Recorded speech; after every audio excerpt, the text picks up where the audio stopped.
تحدثت عن الهولوكوست اليهودي في الحرب العالمية الثانية، وأنا أعتقد أنه ما يتعرض له الفلسطينيين الآن لا يقل فظاعة عن ما قام به هتلر ضد اليهود.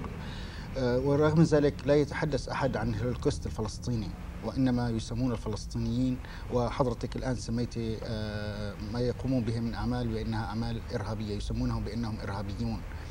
لماذا انقلبت المفاهيم إلى هذا الحد منذ الحرب العالمية الثانية وهي قريبة منا إلى الآن؟ Veja, eu não acho que é uma mudança de pensamento. O que eu acho que acontece é o seguinte, o Holocausto é alguma coisa de uma violência muito grande acontecida num curto espaço de tempo, né? Durante muito tempo, quer dizer, ao longo da Segunda Guerra Mundial quase inteira, praticamente até 1944, o mundo absolutamente ignorou o Holocausto. Fez questão de ignorar o Holocausto. O que não quer dizer que as pessoas não soubessem. Existem, inclusive, historiadores franceses que fazem uma análise de quantos judeus existiam na França, quantos judeus foram deportados e quantos judeus foram exterminados. E eles fazem uma leitura de que era impossível que as pessoas não percebessem que 300 mil pessoas desapareceram e não voltaram mais. Então, quer dizer, de certa forma, houve uma hipocrisia muito grande do mundo inteiro frente ao Holocausto. E o mundo se redimiu à sua maneira a partir do momento em que, desde 1944, quando começa a desocupação dos campos, começa-se a não ter como não enxergar o horror que foi o Holocausto. Então, nós temos que pensar um pouco no tipo de ação que foi cometida com o Holocausto, que foi uma ação em muito curto espaço de tempo e que fez com que o mundo sentisse a culpa, o peso, porque olhou essa ação acontecer e não fez absolutamente nada. E um outro aspecto que não deve ser esquecido é a força da propaganda, né? Então, por exemplo, nós não podemos esquecer que a indústria cinematográfica dos Estados Unidos é praticamente dominada, boa parte dela é dominada pelos judeus. E quem tem uma indústria poderosa como essa, que chega no mundo inteiro, com a força que ela chega e a todo momento vai fazer propaganda disso, a cada momento que se ameaça esquecer, ela faz propaganda novamente disso, nós não podemos ignorar. Do outro lado, do lado dos palestinos, nós não temos essa mesma força. Então, eu vou dar um exemplo, que é o exemplo brasileiro e que me incomoda particularmente, de algo tão parecido quanto o Holocausto e tão forte contra o Holocausto, mas que ninguém fala, absolutamente não fala, da mesma maneira como não se reconhece que o horror que está acontecendo com os palestinos pode ter, à sua maneira, uma dimensão muito próxima do horror do Holocausto. Eu estou me referindo à diáspora, também é chamada por nós de diáspora, dos afro-americanos, daqueles que foram retirados da África e que vieram servir na América inteira como escravos. Então, o Brasil tem pelo menos 3 séculos de dívida com um povo, que é o povo negro, né? Consequentemente, como é que nós vamos pagar essa dívida? Entretanto, não se reconhece. Essa história, inclusive, não foi resgatada. Essa história não é contada como deveria ter sido. Porque não existe a força, como, por exemplo, essa força de uma indústria cinematográfica tão grande, que tenha a mesma força para estar divulgando como foi terrível esse crime e como todos nós precisamos estar atentos a ele e fazer todo o possível para que ele não se repita. Então, eu acredito que essas coisas é que, de certa forma, podem explicar, não justificam, mas podem explicar exatamente aquilo que acontece com os palestinos e por que os palestinos, ou o crime que se comete com os palestinos, não é sentido com a mesma intensidade como, por exemplo, aquilo que aconteceu com os judeus.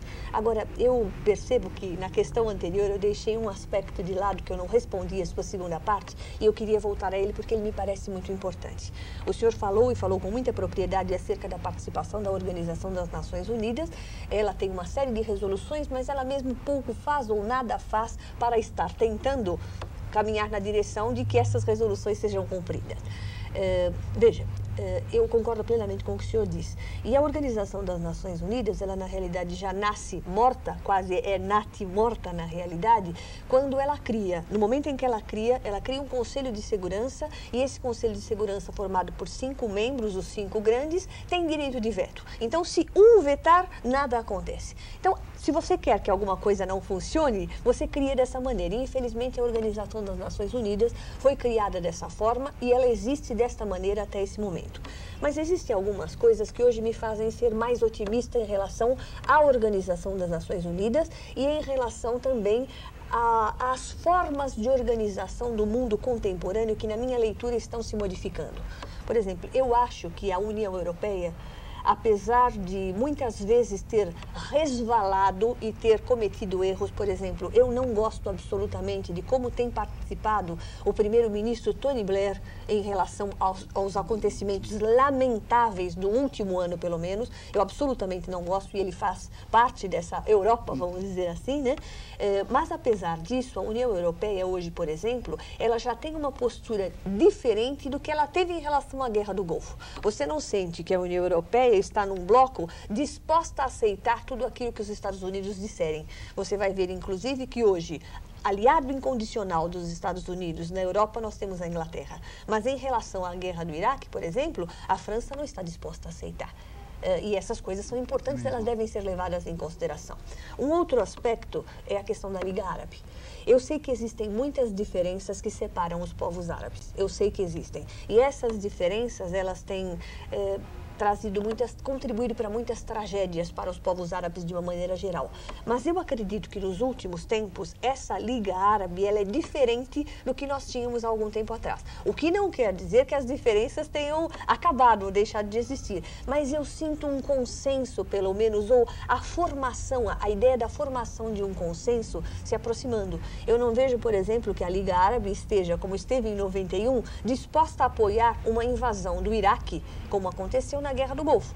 E um outro aspecto, ele é muito pequeno, é do nosso lado, aqui eu estou defendendo o meu lado, mas eu acho que existem coisas importantes que devem ser notadas. Nos episódios lamentáveis que quase derrubaram o presidente da Venezuela, Hugo Chávez, inclusive com a participação do governo norte-americano, a Organização dos Estados Americanos, a OEA, ela conseguiu ser uma voz dissonante em relação aos Estados Unidos. Então, eu acredito que essas forças, eu dei exemplo de 3 forças, mas podem existir outras, elas podem contribuir para fortalecer um organismo como as Nações Unidas e podem contribuir para mudar a face do mundo.